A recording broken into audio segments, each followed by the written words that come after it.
आखिर स्वर्ग जाने का असली हकदार कौन होता है? जय श्री कृष्णा मित्रों, श्रोताओं, आखिर कौन सा कर्म करने वाला मनुष्य हमेशा स्वर्ग की प्राप्ति करता है? श्रोताओं, आज की ये कहानी बड़ी ही प्रेरणादायक है। मेरा आप सभी श्रोता बंधुओं से निवेदन है कि इस कहानी के साथ कहानी की समाप्ति तक बने रहे। श्रोताओं, मृत्यु के अंत में धर्मराज की ये कहानी बड़ी ही ज्ञानवर्धक है। इस कहानी को शुरू करने से पहले मेरा आप सभी से बस एक ही निवेदन है, अगर अभी तक आप लोगों ने चैनल को सब्सक्राइब नहीं किया तो सबसे पहले हमारे चैनल को सब्सक्राइब कर लीजिए और इसी के साथ ही इस वीडियो को अपने दोस्तों, मित्रों और परिजनों तक शेयर अवश्य कीजिएगा ताकि उन्हें भी धर्मराज की इस ज्ञानवर्धक कहानी का लाभ मिल सके। श्रोताओं, आइए इस कहानी के माध्यम से जानते हैं कि आखिर मृत्यु के बाद स्वर्ग जाने का असली हकदार कौन होता है। श्रोताओं, इस बात का तो आप सभी को भली भांति पता है कि मृत्यु मनुष्य के जीवन का एक सबसे कड़वा सत्य है, जो कि न चाहते हुए हर मनुष्य को एक ना एक दिन मानना ही पड़ता है, क्योंकि जिस मनुष्य का इस धरती पर जन्म हुआ है उस मनुष्य को तो एक दिन जाना ही जाना है। श्रोताओं, और यही सृष्टि का निर्माण है और यही सृष्टि का कर्तव्य है। जिसका जन्म हुआ है उसको एक ना एक दिन जाना है दोस्तों। परंतु क्या इस बात को आपने कभी सोचा है, आखिर मृत्यु के बाद कौन सा व्यक्ति नरक जाता है और कौन सा व्यक्ति स्वर्ग जाता है? आइए जानते हैं इस कहानी के माध्यम से। श्रोताओं, एक बार धरती लोक पर 4 मनुष्यों की मृत्यु एक ही समय पर और एक ही साथ हो जाती है, जिसमें से एक मनुष्य था जो राजा था और दूसरा मनुष्य एक व्यापारी था, उसमें से तीसरा मनुष्य एक पंडित था और चौथा मनुष्य एक मजदूर था। श्रोताओं, इन चारों लोगों की मृत्यु धरती लोक पर संयोग से एक ही समय पर और साथ साथ ही हो गई थी। एक ही समय पर मृत्यु होने के कारण इन चारों की आत्मा धर्मराज के दरबार में जाकर एक लाइन में लग गई थी। अब जैसे ही राजा, व्यापारी, पंडित और मजदूर धर्मराज के दरबार में जाकर एक दूसरे से मिलते हैं तो वो चारों लोग आपस में बातें करने लगते हैं दोस्तों। तभी वे चारों लोग धर्मराज के दरबार में इधर उधर देखने लगते हैं, परंतु उन चारों को धर्मराज कहीं भी दिखाई नहीं दे रहे थे, क्योंकि धर्मराज अभी तक अपने सिंहासन पर आकर नहीं बैठे थे। श्रोताओं, तभी उन चारों में से राजा उस व्यापारी से कहता है कि हे व्यापारी, मैं तो एक राजा हूं और मुझे लगता है कि मैं अपने कर्मों के अनुसार स्वर्ग को ही प्राप्त करूंगा, क्योंकि मैं धरती लोक पर बेहद ही महान राजा के पद पर था और मैंने अपने राजा के पद पर रहकर धरती लोक पर अपनी प्रजा को कोई भी दुख नहीं देने दिया। मैंने अपनी प्रजा को खूब दान दिया था, अपनी प्रजा को, अपने राज्य को हमेशा खुश रखा था। मैंने राजा के पद पर होते हुए अपनी प्रजा को कभी भी भूखा नहीं मरने दिया और राजा के पद पर होकर जो भी मुझसे मन पड़ी मैंने वह सेवा अपने राज्य के लिए की है। और कहते हैं कि एक मनुष्य के लिए परम सेवा मनुष्य की सेवा करना ही होता है। जिस मनुष्य ने मनुष्य की सेवा की है उसे आध्यात्मिक रूप से परम सुख की प्राप्ति होती है। श्रोताओं, अब इस तरह से राजा उस व्यापारी से कहता है। अब राजा की इस बात को सुनकर व्यापारी को थोड़ा गुस्सा आ जाता है। अब राजा की बात को सुनकर व्यापारी राजा से कहता है, हे राजन, मैं मानता हूं कि आपने राजा पद पर होकर अपने राज्य को कभी दुखी नहीं होने दिया, परंतु मैं भी एक व्यापारी हूं और मैंने अपने व्यापार से खूब धन कमाया है, परंतु मैंने उस धन को, खूब सारे धन और दौलत को दान में लगाया है। मैंने हमेशा गरीब लोगों की सेवा की है, भूखे को भोजन खिलाया है, असहाय की मदद की है, और जो भी मुझे गरीब इधर उधर जाता हुआ मिलता था तो मैं हमेशा ही उसकी सेवा किया करता था। उसे अच्छे से वस्त्र पहना कर अच्छा भोजन कराया करता था। हे राजन, मुझे लगता है कि धर्मराज के आने के बाद वे मुझे स्वर्ग की अनुभूति अवश्य करवाएंगे। श्रोताओं, अब राजा और उस व्यापारी की बात को वह पंडित और मजदूर सुन रहे थे। अब राजा और व्यापारी की बात को सुनकर पंडित व्यापारी, राजा और मजदूर से कहता है कि आप सभी सुनो, मुझे तो लगता है कि धर्मराज के आदेश अनुसार स्वर्ग की प्राप्ति मुझे ही होगी, क्योंकि राजा ने जो दान दक्षिणा की है वो अपनी प्रजा के लिए की है, क्योंकि वो उसका धर्म था, और व्यापारी ने जो लोगों की सेवा की है वो इसीलिए की है क्योंकि उसके पास धन था। परंतु मैं तो एक पंडित हूं और मैंने अपने जीवन में निस्वार्थ होकर हमेशा भगवान ईश्वर का ध्यान किया है। हमेशा मैंने भगवान का जप और तप किया है। हमेशा मैंने जन्म के पूर्व और मृत्यु तक भगवान का अपने मुंह से स्मरण किया है। इसलिए मुझे तो लगता है कि भगवान के आदेश अनुसार स्वर्ग की प्राप्ति मुझे ही होनी चाहिए। श्रोताओं, तभी राजा और व्यापारी पंडित की बात को बड़े ही गौर से सुनने लगते हैं। श्रोताओं, अब पंडित भी अपनी बात को ठीक से उन तीनों के सामने रख देता है। उसके बाद में अब पंडित अपनी बात को रखने के बाद चुप हो जाता है। अब राजा, व्यापारी और पंडित उस मजदूर की तरफ देखने लगते हैं। अब वे चारों ही उस मजदूर की तरफ देखकर सोचते हैं कि चलो, हमें तो लगता है कि हम चारों में से हम तीनों को स्वर्ग की प्राप्ति होगी, परंतु इस बेचारे मजदूर का क्या होगा, क्योंकि ये तो पहले से ही इतना गरीब है। क्यों? मुझे तो लगता है इससे नरक से भी बुरे जो चीज है, जो सजा है, वही मिलनी चाहिए, क्योंकि गरीब लोगों के लिए तो कहीं भी स्थान नहीं होता। श्रोताओं, अब बेचारा वह मजदूर उन तीनों की बात को सुनकर अपनी गर्दन को नीचे झुकाकर और चुपचाप अपने हाथों को पीठ के पीछे रखकर खड़ा हो जाता है।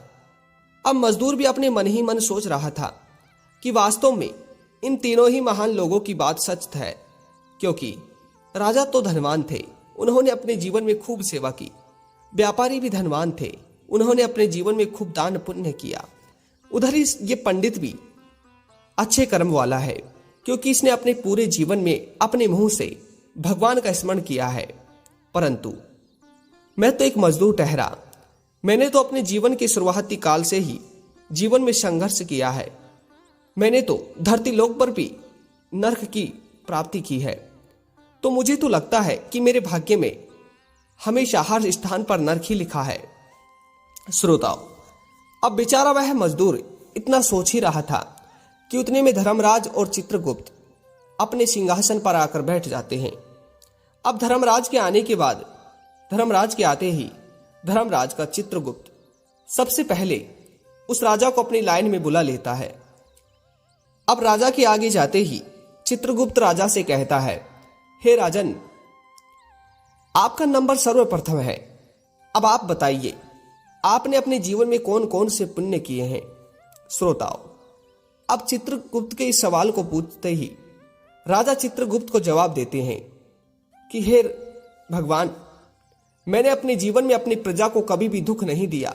मैंने अपने जीवन में हमेशा अपनी प्रजा को खुश रखा है। मैंने अपने जीवन में कभी भी अपनी प्रजा को भूखा नहीं मरने दिया। हे भगवान, मेरे लिए यही मेरा सर्वप्रथम कर्म था, और अब इसी कर्म के अनुसार आप मुझे स्वर्ग की प्राप्ति करवाइए। श्रोताओं, अब राजा की इस बात को सुनकर चित्रगुप्त राजा के कर्मों को देखने लगते हैं। अब राजा की इस बात को सुनने के बाद चित्रगुप्त राजा से कहते हैं, राजा, आपकी बात सत्य है कि आपने कभी अपनी प्रजा को दुख नहीं दिया, आपने कभी अपनी प्रजा को भूखा नहीं मरने दिया। परंतु क्या आपको पता है कि आपने अपने राज्य में चूल्हे बालने के लिए अपने राज्यों को भोजन खिलाने के लिए। जहां पर आपने दूसरे राज्यों में युद्ध लड़े थे, वहां पर हजारों सैनिक मारे गए और आपने अपने राज्य को लोगों को खुश रखने के लिए दूसरे राज्य के लोगों को मारा है। आपने अपने राज्य में चूल्हे जलाने के लिए दूसरे राज्य के सैनिकों के चूल्हे को बुझाया है, लोगों के घरों में दुख दिया है।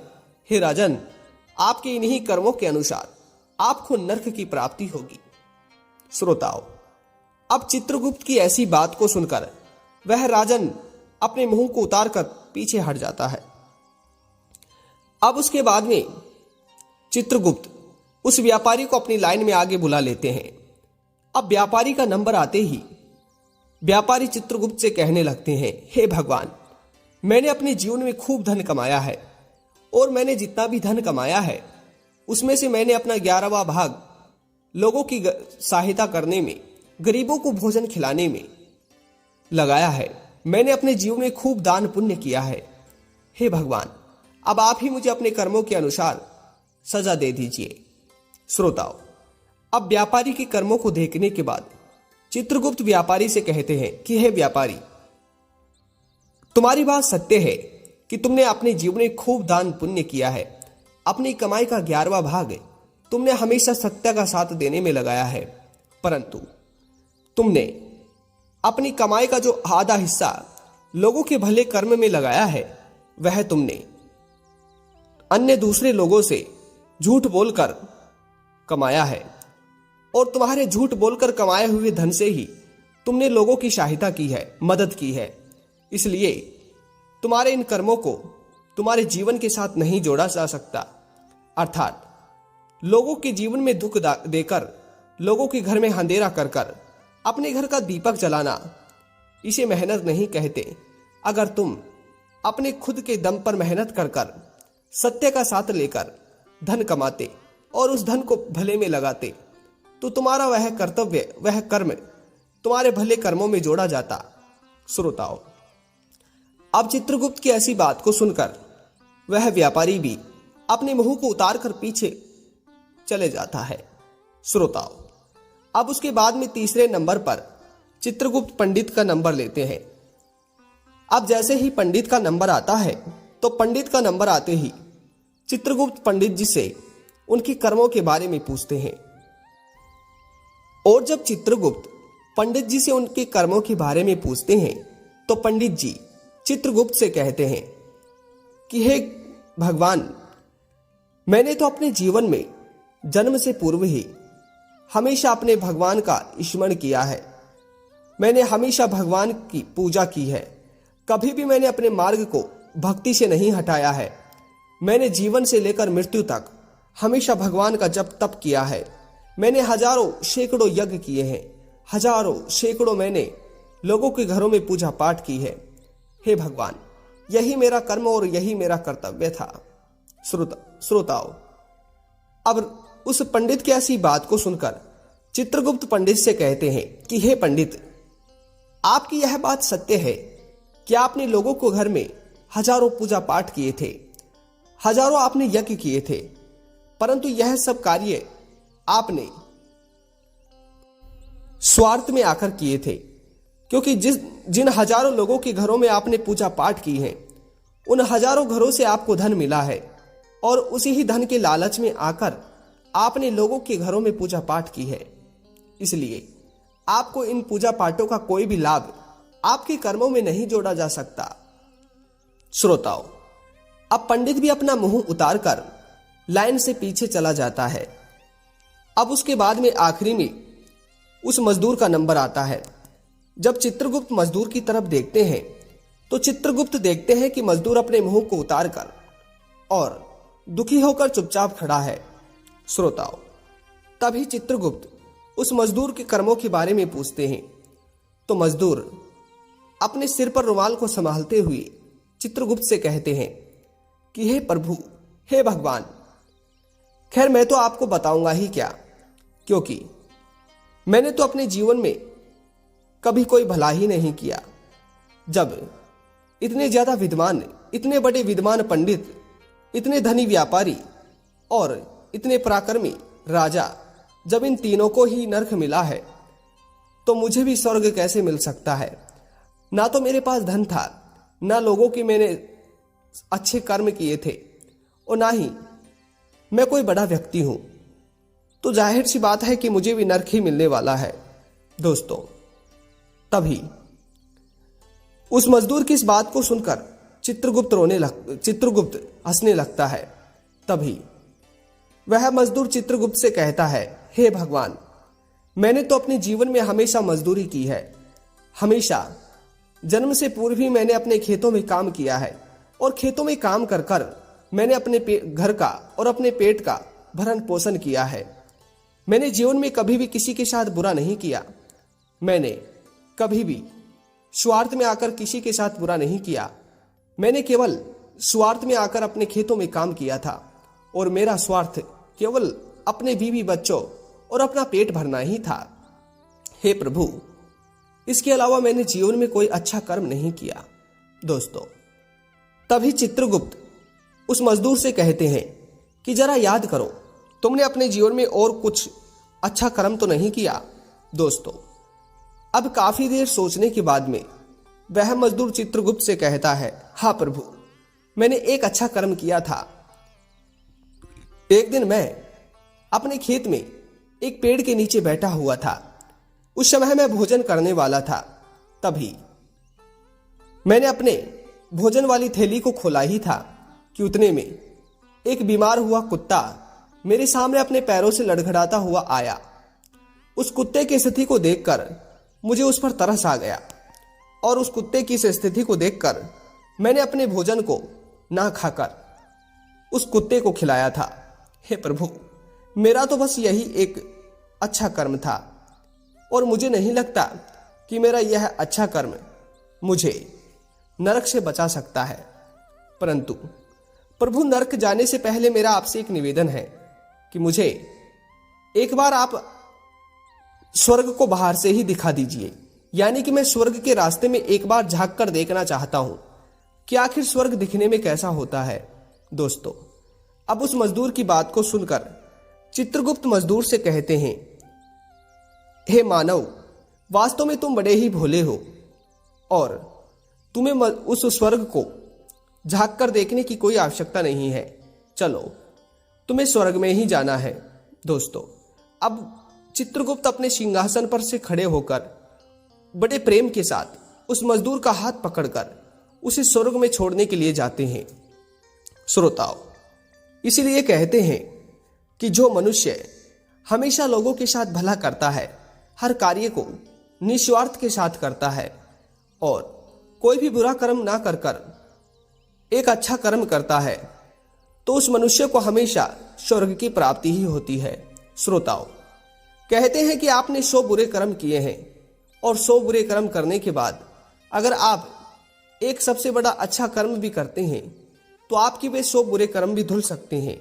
श्रोताओं, तो ये प्रसंग आप सभी को कैसा लगा, कमेंट बॉक्स के माध्यम से अवश्य बताइएगा। और एक बार पुनः मिलते हैं नई वीडियो, नई जानकारी के साथ। तब तक आप सभी लोगों का बहुत बहुत धन्यवाद। मेरा आप सभी से निवेदन है कि ज्ञानवर्धक कहानी चैनल को सब्सक्राइब अवश्य कीजिएगा। जय श्री कृष्णा, राधे राधे।